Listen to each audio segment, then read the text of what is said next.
Now it's time for part 2 of me saying the implied respect girls out loud again. Because Wave Listen to Me does of course have a very good feminist undertone, which I think the series handles very well. But it's also fun and probably not, and why I make it a rule to never fall in love with crazy.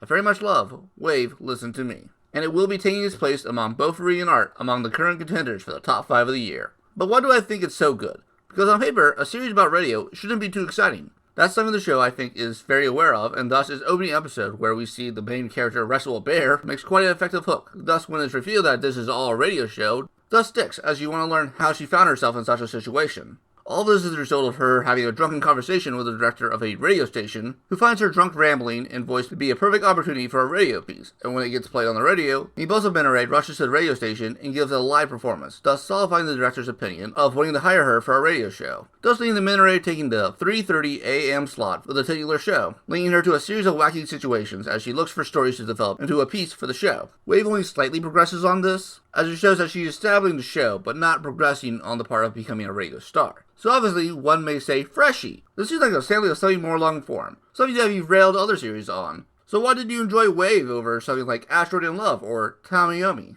Well, the answer to that is simple. None of those series have a character like Minare. Minare makes the show. She's such a fun character. She of course strikes the nice balance of being someone you want to cheer for, and flawed enough to be one of her own biggest enemies. She mistakes the movie Ghost for Ghost Ship, and she just rolls off of it as if she actually watched Ghost. And her only comment was that it was gory. Her reactions have the right amount of emotion, and her range is quite wonderful. And her VA, Ryo Sugiyama, gave a career-making performance, in my opinion, with how well she performed as Minare during the in-show performances. Well, the story is about her becoming a radio star, but the main overarching arc in the anime is her taking over her life, going from a hell of a breakup and working on a job she cares little for doing something she actually has passion for. This helps lead to one of the running themes of the show, the empowerment of women, as they take control of their life and find their voice. Minare isn't afraid to say her mind, no matter how often it gets her in trouble. I'm sure plenty of women have at least one point have wanted to have this freedom, as they've been forced to tame or censor what they have wanted to say so they don't anger some scummy dude. But her involvement in their lives and her show allows the other ladies to get the confidence and freedom to finally speak their mind. Also, I quite enjoy the supporting cast.